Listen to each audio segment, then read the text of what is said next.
In the deep south, a monster is accused of a series of violent attacks. A creature as deadly as a shark and as big as a gator is blamed. Wherever we have alligator gar, there are myths of monsters. The state authorities said it should be electrocuted. Now, I'm on a mission to get face to face with this river monster. You better be strapped in. To find out if this animal really is guilty of the crimes it's blamed for.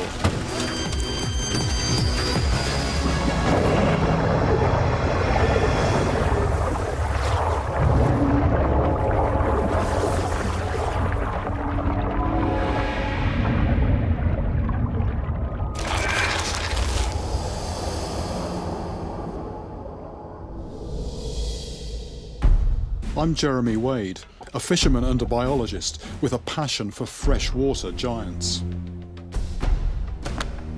I've travelled the globe, putting my life on the line to find truly monster-sized fish. It's become something of an obsession for me to get into really remote parts of the world and to find the animals that nobody else can. But the creatures I hunt and find are not just monsters in size, but in attitude too. And now I'm on the trail of one that has a reputation for attacking humans. I've heard some alarming stories of this creature over many years, but I've never seen one in the flesh. It's the alligator gar, a truly prehistoric monster. There are 5 species of gar that inhabit the United States. All gar are ancient fish. They've existed on Earth for over 100 million years. Their survival is in part because of their unique defense system, scales made from a super hard enamel called ganoin. This armor plating has seen them survive predatory dinosaurs. The alligator gar, however, is in a class apart. Named for the profile of its snout, it's the largest of all gar, reaching some 10 feet in length and weighing over 365 pounds. It has a further defining characteristic, a double row of dagger-pointed teeth along the length of the upper jaw. But these attributes have not been enough to defend it against a more modern threat: man. Before 1930, their range extended beyond American borders. But the impact of people means that now they're not found above the boot heel of Missouri and Tennessee. Alligator gar stand accused of savage attacks on humans. I've trawled the archives, and all the attacks I've come across are concentrated in the deep south. They certainly have the teeth for it, but I've been unable to find any hard evidence that these fish are the culprits. If I'm going to find an alligator gar guilty of these crimes, I'm definitely looking for a very big fish. The experts I've spoken to suggest Texas is the place where the biggest specimens are still to be found. I'm heading directly to the Trinity River, a 710-mile-long waterway. Here, people have caught gator gar longer than I am tall. Bigger when you get close, isn't it? To help me, I'm recruiting Bubba Bedri. He's a specialist in finding alligator gar that weigh over 100 pounds, sometimes for food, but normally for bow fishermen after trophies.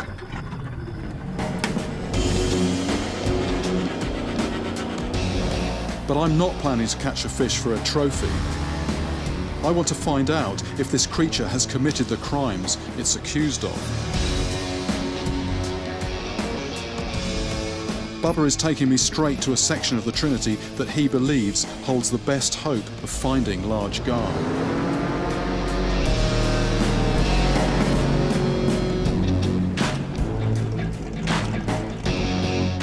What we're doing now is we're just drifting with the current, and we've just come to a bend in the river that doubles round. And Bubba's just said this is the hole, this is a known haunt, and I can imagine the current has actually dug out a bit of a hole in the bottom here, and apparently they are very aware more aware than a lot of fish of sort of knocking and noises in the boat. So we're literally just drifting with the current and just looking to see if we can see them come up and breach. Gar have a swim bladder that works like a lung, an adaptation that helps them survive in oxygen-poor backwaters and creeks. However, this brings them up to the surface to breathe. It's a chink in their armour, giving away their presence. Oh, yes. So they're just coming up and gulping air and going down. Yeah, that fish there is mad. I was He going to knows say. we're here. Yeah, exactly. Do you know? When he splashes hard like Yeah. that, it's, I guess assumed to Yeah. spook us off. Yeah, I've come across exactly the same thing in the Amazon. There's a fish there that comes up and gulps air, and if they do it gently, they don't know you're there. If they're like that, you think, oh, that's a good fish, but it's actually getting up and going down as quickly as it can. So it's the same behaviour. The rivers here have murky water. With visibility limited, gar use a band of highly sensitive vibration receptors along their body called the lateral line. This enables them to locate prey and predators. To avoid detection, we decide to abandon the boat and fish from the shore. I'm still experimenting with baits, and I'm going to start off using a treble hook, standard issue for big predatory fish. Although the water's muddy, I've seen several come and break the surface, so I know they're here. I know they're a fish of 100 pounds plus, you know, within 25-yard radius of my bait. You know, that's quite a feeling.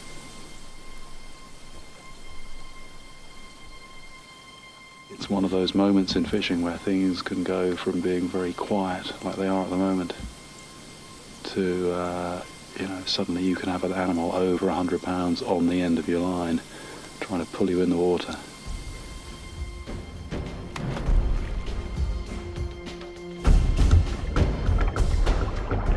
But if there is a monster gator gar in these Texan waters, it's not giving itself up easily.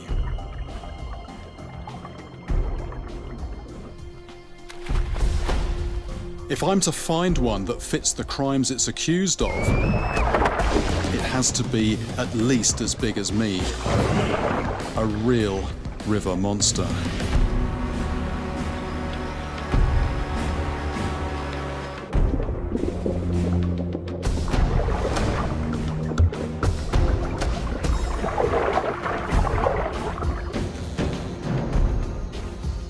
At Lake Livingstone on the Trinity River in Texas, I seek out legendary fisherman Bobby Fly for some clues on how to find a giant specimen. He caught one 7 feet long that put him in the Hall of Fame, and he believes there are still big gar around on the Trinity. You ain't got to move your boat 100 yards one way or the other to catch good garfish right there. Now, I have seen one 14 foot long down there. Garfish. Oh, really? And I was tied up in the top of a willow tree with a 14-foot flat bottom, and this bad boy come right up beside me and just surfaced right there. And I seen the front of my boat and the back of my boat, and I seen fish all the way. So I immediately pulled up the slack, undone my rope, and went on to the house. I didn't hang around. But this sighting was in 1987, and his record catch was landed in 1991. Other anglers have pulled out large specimens, but no fish over 8.5 feet in length has been caught in the last decade. The big question is, are there still any gar left large enough to commit the attacks they're accused of? And if so, how will I catch one? That's interesting. I mean, it's a big, fierce... Bobby Fly caught his giant using a bait of a carp-like fish called a buffalo. And how did you prepare the buffalo to... Okay, you take the buffalo, and you want a nice one about, 5-10 pounds. Then you take a mallet and beat him up. Well, like a hammer? Yeah. A mallet. Yeah, Well, yeah. a little baseball bat's what we use. Yeah. And you just whoop on him real good. Yeah.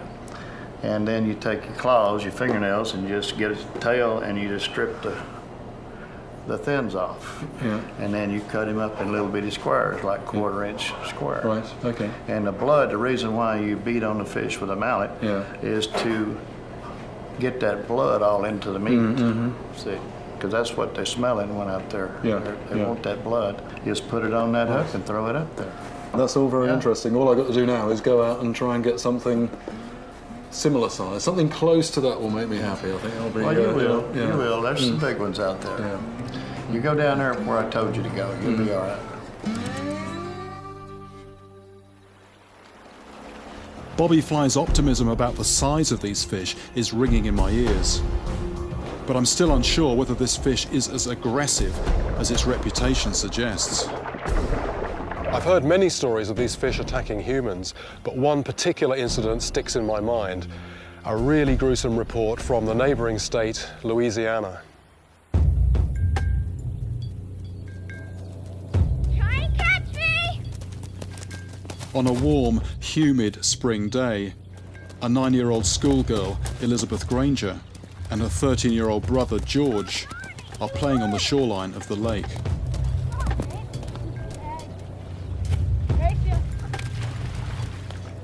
Not fair, you always win.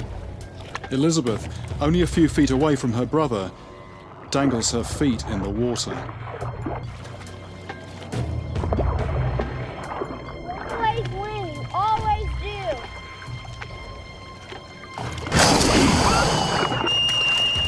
Suddenly, something grabs hold of her leg.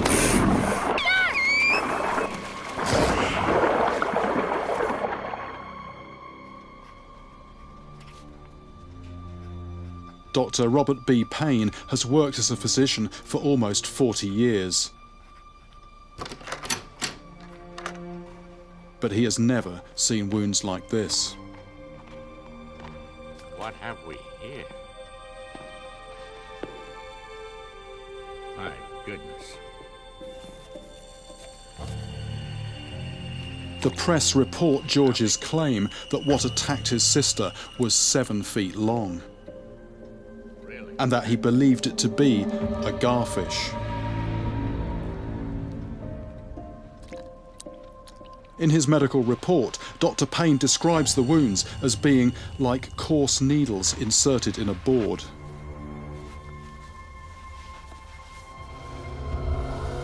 A wave of paranoia soon follows, and the Alligator Gar is held accountable for many similar attacks.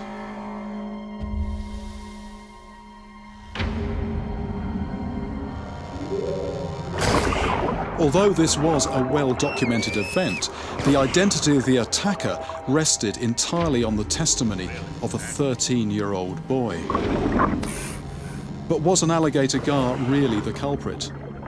Or, with its threatening prehistoric appearance, was it just an obvious scapegoat? I turn to Mark Spitzer, an expert on the gar.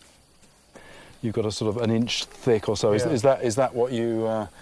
Is that the sort of the official gar history as far as you've... Well, this is my gar history. I've been intensely researching gar for the last few years, and you know, all over the country, wherever we have alligator gar, there are myths of monsters. These fish were the fishes of nightmares, and so, I mean, one rumor that was created was that these fish eat twice their weight in a day, and stuff like that, you know, and that they attack human beings. So, I mean, were there lots of stories of that kind of nature? There was an article that appeared in the New Orleans newspaper called "Alligator Gar More Dangerous Than So-Called Man-Eater Shark." And this is a copy of the article. It was written by an anonymous journalist who basically said, if you should emerge from swimming or taking a bath and you find out that you have a limb missing, do not blame the shark. It is probably the alligator gar that did it. It's where does the fact end and the imagination and sort of fantasy start? The gar can certainly grow to a large size, and it has a ferocious armory of teeth. But does this prove an inclination to attack humans? Is it a natural-born killer?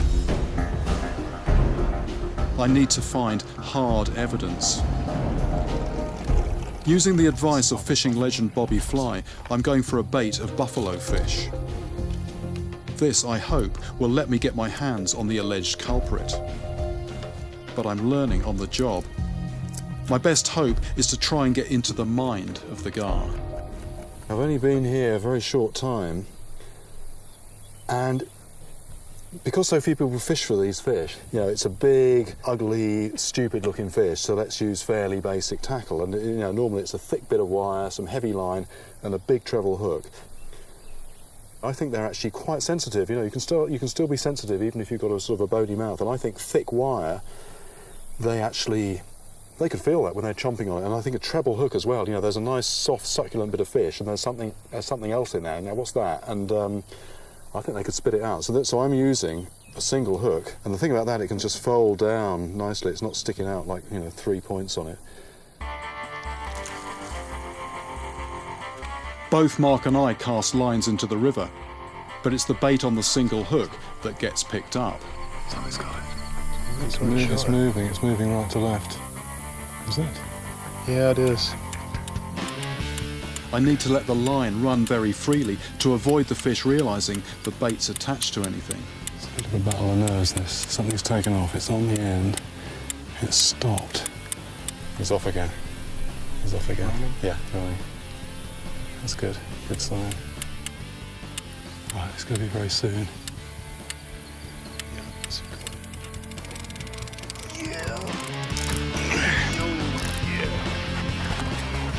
Oh, I think it's off.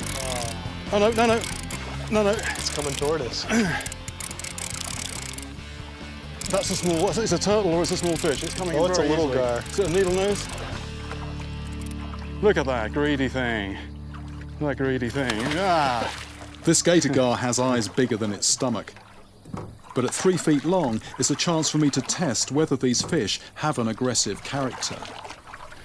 Right. They grow at 18 inches their first year, so it's probably, you know, between a year and 2. That tongue's interesting, isn't it? Yeah. There's those 2 rows of teeth on the top. These teeth are 3/8 of an inch long, a quarter of the length of those of a fully grown gator gar.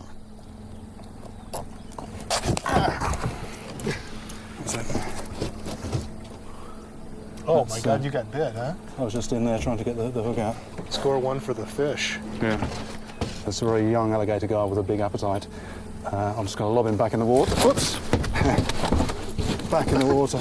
My idea that the gar is just a misunderstood, big, ugly, stupid fish has caught me out.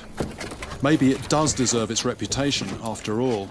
This fish has actually still got a lot of energy left. I brought it in on very heavy gear, so it's actually got a lot of energy left. Normally they'd be pretty tired out. I think I'm just going to slide him over the side, well ahead of our next fishing spot. So here we go. Back you go. Even a fish this small has managed to draw blood. Good battle scars. It did, didn't it? But you can see the sort of the cut on it. This is a setback to my theory that the gator gar may have been unfairly blamed for these violent attacks. The consequences, if this fish was scaled up to a monstrous 8 to 10 feet, are beginning to hit home. When you think about a gar that size with teeth to match and a body like a torpedo, it really is a terrifying prospect. You've just got a living weapon of destruction. I'm on a mission to find out the truth behind its ugly reputation. I know from first-hand experience just how sharp those teeth are. Oh my God, you got bit, huh? That was just a gentle brush with its teeth. Okay, it wasn't particularly deep, but they certainly drew blood. Whoops! Back in the water. Yet this alligator gar is only 3 feet long. George Granger reported that what bit his sister was 7 feet long. And other reports state that these fish can reach double that length. Now I have seen one 14 foot long down there. Its reputation for vicious attacks on humans is beginning to appear justified. It's no wonder that people took fright when you consider a beast of those dimensions with a couple of 100 razor-sharp teeth. But I still don't have hard proof.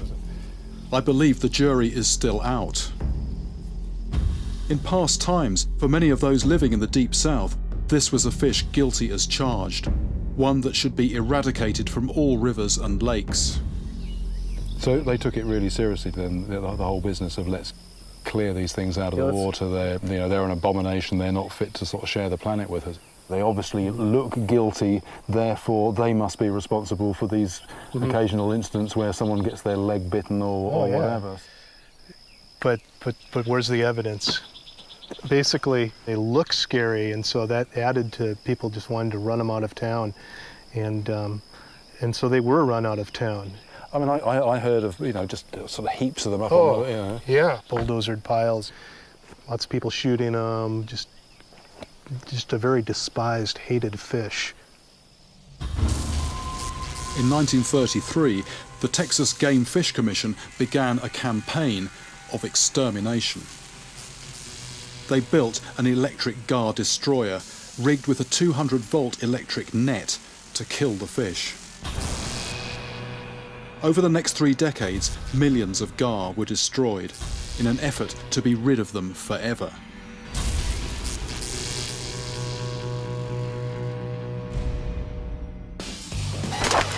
Perhaps the prejudice that the alligator gar has always suffered explains the extreme fishing methods used to catch them today.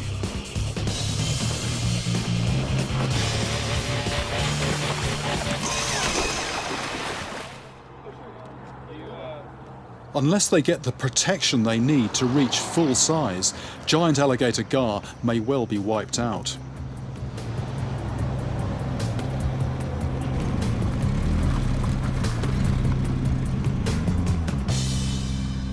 Now, in Texas, for the first time, the Parks and Wildlife authorities are trying to work out what the cost has been to the gar population. On the lower Trinity, we're en route to set what are called jug lines, baited hooks attached to floats. Our plan is to catch as many gator gar as possible and then monitor them with electronic tags. Dr. Dave Buckmeyer leads this project. Dave, what's the state of knowledge on the gar at the moment? Alligator gar, along with other gars and buffalo and things, have always been considered kind of rough fish, which no one really cared much about. Is that the same as trash fish? Trash fish would be another common name for it. Yeah. And so there was actually even efforts to try and eradicate alligator gar and other gars from populations because they were believed to have eaten desirable fish, if you will, largemouth bass and things that we have, catfish. They have recently been listed as vulnerable by the American Fisheries Society, and that's because in most states they're definitely on the decline. Yeah. So we have some real reasons for concerns about the species. Yeah. Shall I chuck this out? Yeah, go ahead. Throw that one up there. Yeah. And it unwinds itself, does it? Is that? Yeah. They just, as the bait sinks, they'll unwind. And then that lies on the bottom, and right. And that lies on the bottom, and when the gar come up to feed, they'll kind of comb the bottom, pick up the bait, and usually run with it for 15-20 minutes. And after we're confident they've swallowed it, we'll go pick up the bait. It's, spinning nicely there. Oh, it looks like it's gone to rest. Not much research has yet been done, but it's thought few gator gar reach their maximum lifespan of 60 years. As we move on to set more lines, there's a call from the opposite bank of the river. We've actually just put out some jug lines and nets, but some local guys here, they've got a trot line out, a line going across the river with hooks at intervals, and they've just pulled a small gar out on that. So the first fish actually now is going to be tagged, and then all the measurements taken. 930 and 78 is the tag number. The tag will provide the biologists with data about which areas of the Trinity River the gar are using, so they can formulate a plan to protect the species. Sounds like a visit to the dentist, but actually quite appropriate because the scales of these things are made of something called ganoin, which is actually very similar to tooth enamel, so hence the need for a drill just to penetrate that body armour.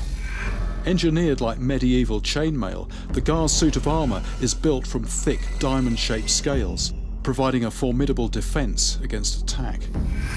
They're so hard that Native Americans use them for arrowheads.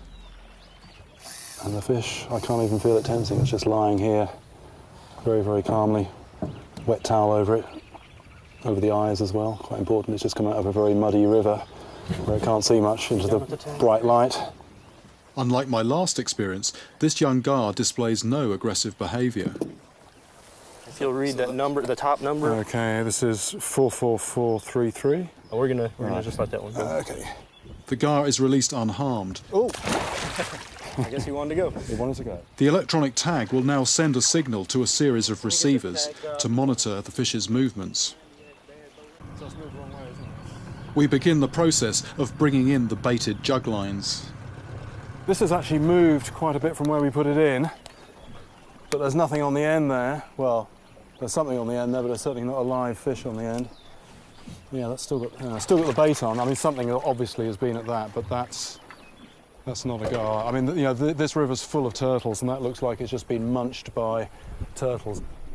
The Trinity River is home to over 14 species of freshwater turtle. One of the other complications in gar fishing, the odds are against you in all sorts of ways. I might as well give the rest of it to them. And quite a frustrating method of fishing, even with multiple hooks. After several hours, the scientists' own search is finally successful.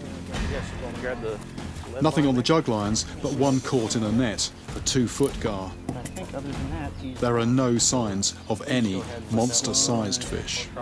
It looks like the population of these fish is in a worse state than I thought.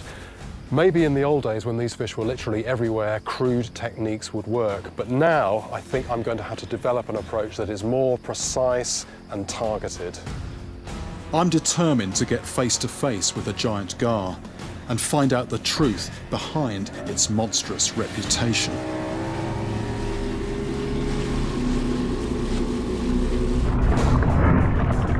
But I'm finding the task far harder than I expected. Yes, you want to grab the lead line there? There we go. So little is known about this fish. It's been accused of all kinds of crimes, but the research into what it actually does, where it does it, and how it does it is virtually non-existent. I'm heading for the aquarium in Athens, Texas, where curator Wayne Heaton keeps some gator gar. I need to know more about the business end of these fish, just what exactly their teeth are capable of. I think as far as a lot of people are concerned, this is very close to a shark, and it's in fresh water, it's in a river near you. right. You know, sort of don't go in the water. Unfortunately, with us, especially if it's something we don't know much about, we always assume the worst. And so you see a big 6, 7, 8-foot gar hit the surface with these monstrous teeth. The first thing that comes to your mind is, well, I'm not getting in the water. Well, you know, these teeth, they're not like our teeth. They're not kind of blunt. We kind of have a few sharp ones for tearing or whatnot. These things are made to whenever they grab something, it's theirs. And so these teeth are very, very sharp. It is a long, streamlined fish, but that girth is like a barrel, isn't it? I mean, and all that is, or most of that is just Solid muscle. And presumably, although they live most of the time very quiet and nothing bothers them, if they actually want to use that muscle and they've got that big paddle at the end of the body, there's going to be a lot of propulsive force there, I guess. There is a lot of power behind that fish, and it's actually one of the largest fish that we have here in the United States. They can get well over 9 feet long, 300 pounds. But, you'll find out that gar are very timid creatures. They're very shy. Unfortunately, since these guys are called alligator gar, and that first word strikes fear into everybody.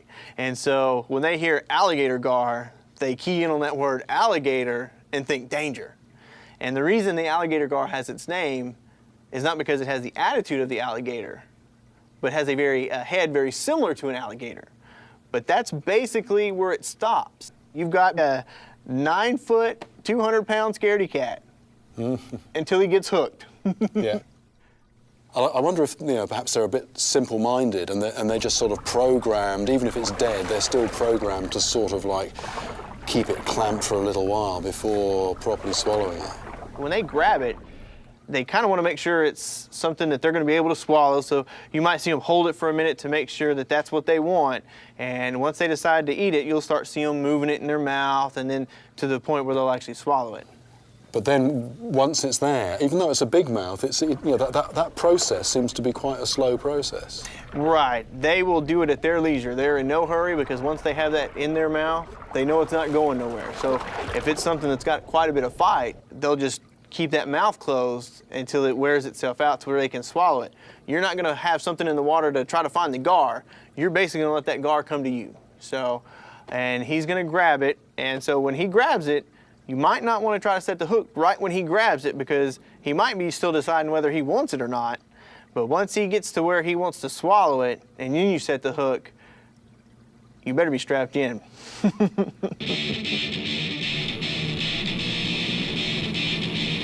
With the knowledge that I need a cautious, patient approach, I hire another fishing guide, Mark Malfa, to take me to a fresh section of the Trinity River.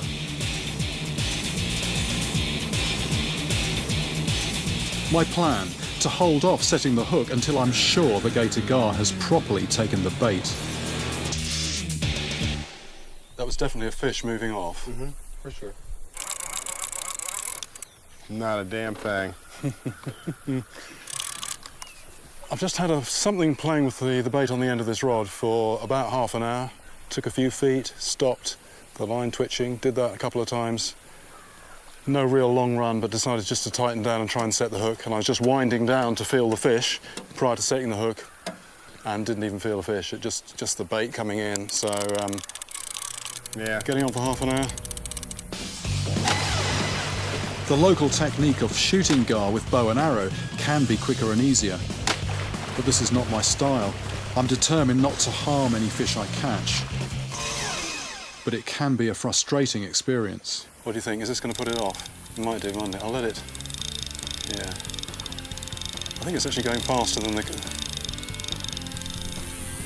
How far is that? Probably 55 yards? I'd say a bit more than that. It's, yeah. That's... Right, I think it's stopped and it's moving up again. What do you reckon? Yeah, if you want to... Or patience, or... I don't want to get down that tree. Yeah, might be wise just to do it, yeah? Something has made the gar open its mouth and drop the bait. No, but the bait's still there. Yeah, go and leave it there. So that's fine. It's in a good spot. Yeah. Boom, boom, boom, boom. Get your heart going. Yeah, you just don't know, do you? You can imagine what's happening down there. So that's interesting. So that had that. I've been playing with that bait for about 10 minutes or more. 15. 10 minutes or more, probably more like 15. It actually Yeah. it actually swam upriver. Yeah. I mean, they got a big mouth. They're just very delicate feeders on bait, aren't they? You know, they in theory they could just swallow that in one go. Yeah. I mean, you can sort of understand if it's if that bait is alive and it's wriggling around, you don't want to let go of it, do you? But if they can tell that it's dead, why do they? Maybe it's just they're a bit stupid and it's just ingrained behaviour. You just hang on to it for a long time until it. It would make sense. Yeah. See the float there? Oh yeah. Well, there we go. There we go. Look at that. See that? Now it's acting like I want it. That's acting like a gar. Yeah. So that's coming up the stream. Once again, the gar has dropped my bait. There's the bait. How about that? Took a lot of line. Wow. And it wasn't properly in its mouth. Took it down. Might just have a look and see if it's mashed up at all. It's actually very, very frustrating fishing. I mean, something definitely had that in its mouth because it moved it several yards. But when I tighten down, there's nothing there. And really, just talking to people who fish here, I mean, there's not much that anybody's told me that's any use. I mean, very few people fish for these. Bobby Fly caught his by accident. And the fishing that is done on rod and line is pretty basic. It does work. It's a fairly low percentage success rate. You chuck out a lump of dead fish like this and you wait and you let it take it for a long time. And most times you tighten down, there's nothing on the end. But sometimes there is, and it hasn't really got any more sophisticated than that, but that was another half hour with nothing to show at the end of it. Very slow moving day today. I haven't seen anything rise for quite a long time.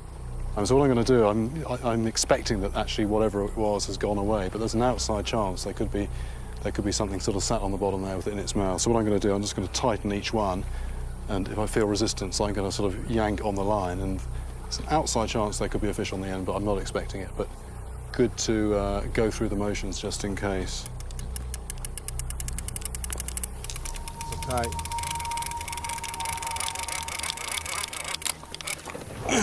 There you go. Come on, set it. Yes. I think that could be a fish there. It's hard to say at the moment. Yeah, it's a fish. You got a lot of line out there, It boss. feels quite strange though, whatever it is. A turtle. It's a turtle, damn. Wah, wah, wah. Nice big soft-shell turtle. Spiny soft-shell turtles like this will often eat frogs and snails, but they're just as happy with a bit of dead fish. It did feel strange on the way in. That thing was taking the bait all over the river. There's a chunk of fish about half the size of this turtle, and it's sort of made off with it. I can hear it hissing there. It's a bit annoyed with us, but I'm a bit annoyed with him, actually. Leave the bait You and alone. me both. Leave the bait alone. Yeah. Anyway, it's action, but not quite the action we wanted. Oops. That was a lot of work getting that in, and not what we wanted, but we've still got time for some fish action, possibly. But focused on my target, I fish on, towards dusk. What do you reckon? Tighten down?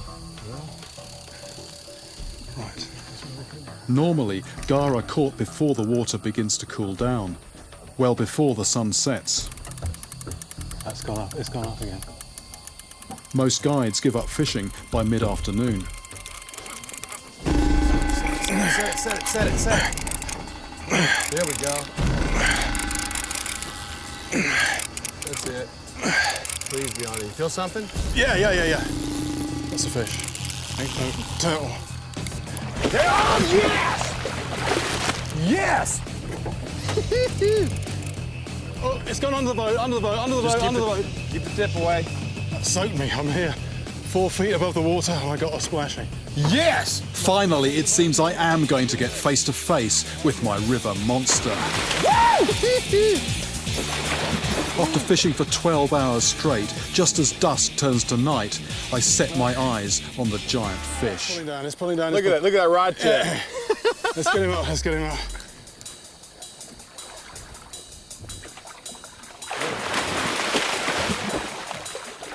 Do you want me to? The most dangerous part of gar fishing is bringing the fish aboard the boat. Coming over.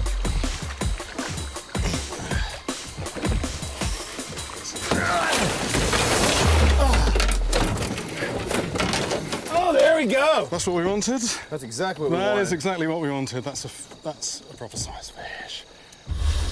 As the gar comes aboard, it thrashes its snout from side to side like a scythe. I haven't forgotten that 3-footer that got me. This fish is almost 7 feet long. Single hook. Single hook. Single hook. We've done it. Fantastic, Mark. That was really... Ooh. Okay. We got the gaff handle? Yes. All right, so this will go in here. Okay.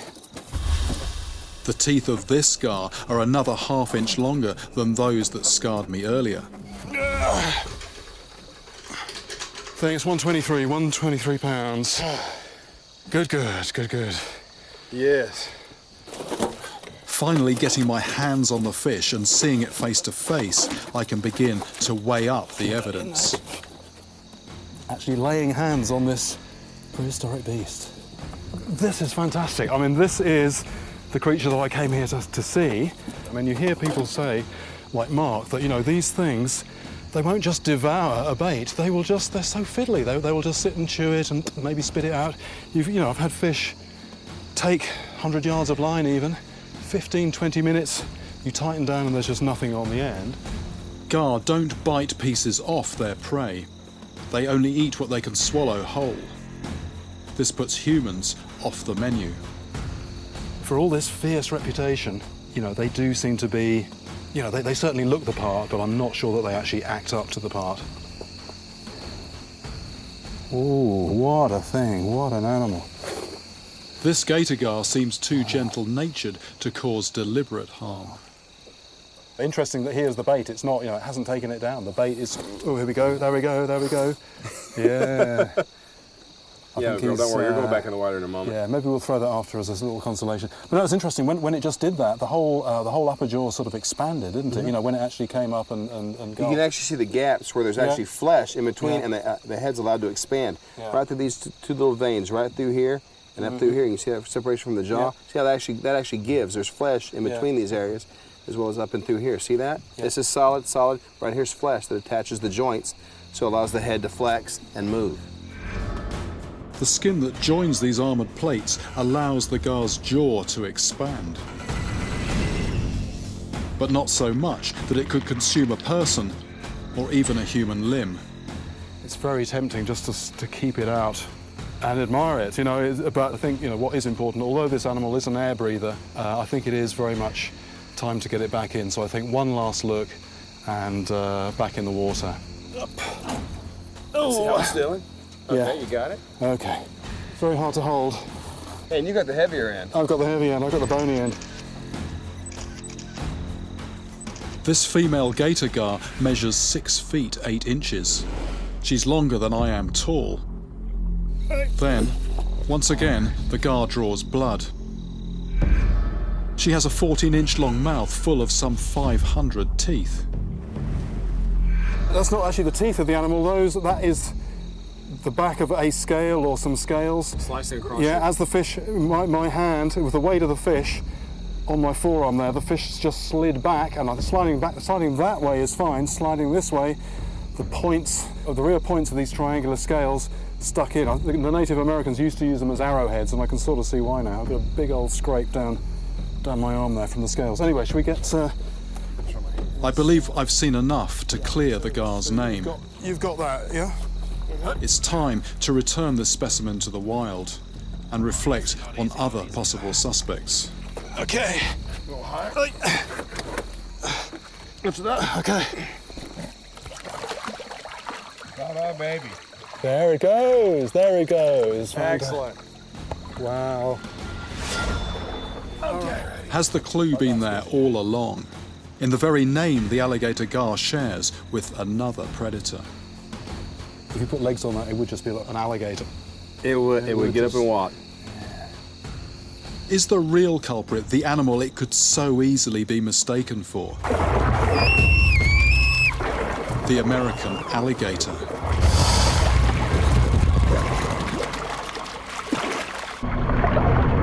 After years of one-sided testimony, it's time for the jury to review the verdict on the guilt of the gator gar. There must be a more logical culprit for the many incidents that have been blamed on the gar. In the same rivers and lakes that they inhabit, there are also many American alligators. Not only do they share the same habitats, they have similar teeth. Their size and the profile of their snouts could easily be confused one for the other. I've come to this alligator park in southern Texas to get a look at some of the other characters that share the water with the alligator gar, because I've got a sneaking feeling that actually the alligator gar is taking the rap for somebody else, and it could be these characters here. What I really want to do is get a fairly close look at the equipment of the alligator, and what would be really good would be to actually see them in action as well, but I think that part of it is probably best left to Gary. Gary Sawridge is a key witness for the gar's defence. Absolutely, these guys... He understands the crucial difference between the behaviour of a fish and an alligator. You can imagine an animal like this would have no problem taking a full-grown man. They're sneaky. They're tremendously patient. These animals right here, there's no telling how many deaths they're really responsible for every year. This is the apex hunter in the United States of America right here. Let's say it's a hot summer day, you decide you're gonna dip your feet in the water a little bit, you're dangling down and wow, they come up and hit. When the alligator's hunting his prey, they'll shoot up out of the water and they'll grab whatever limb he can get. And on the way down, it'll do a death roll. And if you were to resist that, it's whatever limb it gets, whether it be hand, finger, or toes, it's coming off. The alligator gar doesn't have near the pressure. The American alligator can bite down with 3,000 pounds per square inch. And I'm sure many, many times folks may think that it's an alligator gar on a bad bite, but you can rest assured it's not. It's normally the American alligator. Gar have neither the power nor the attitude for premeditated violent attacks on humans. Alligator gar don't choose, so they only eat stuff big enough that they can swallow whole. Depending on the size of the gar, depends on what size that food item that they'll eat. But a good 6 to 8 foot gar could very easily take out a 12 to 14 inch fish. I'm left in little doubt that many of the attacks attributed to gator gar are far more likely to be the work of the American alligator.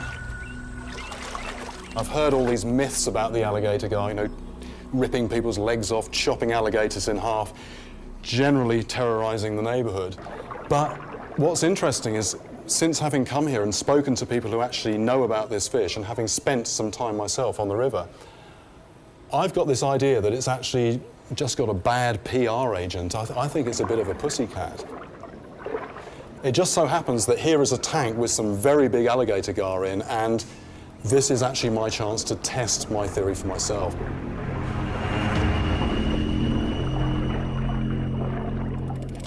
I've been at the sharp end of a 3-foot gator gar's teeth.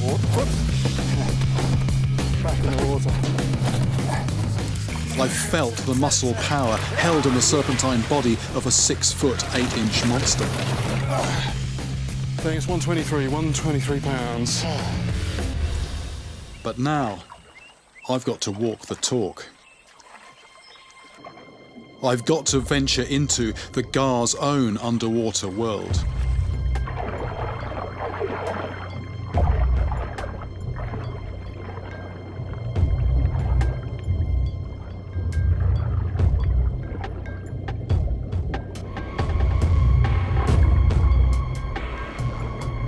None of the gar show any intent to harm me.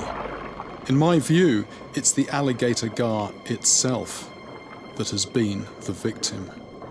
It's amazing to get this close. This fish really is a miracle of evolution, a true survivor. But if anyone is going to see the real giants, this fish needs to be allowed to grow without persecution. Maybe then we'll get to see those 14-footers again.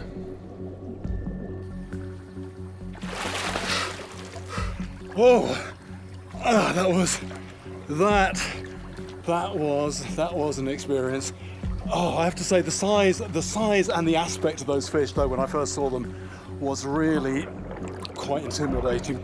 But I think this is a very, very misunderstood animal, and I think it really is time that we just try to understand this fish a little bit better. Hotel, just like my favourite Bond villain, I've filled a small swimming pool with over 100 red-bellied piranhas, and they haven't eaten for days.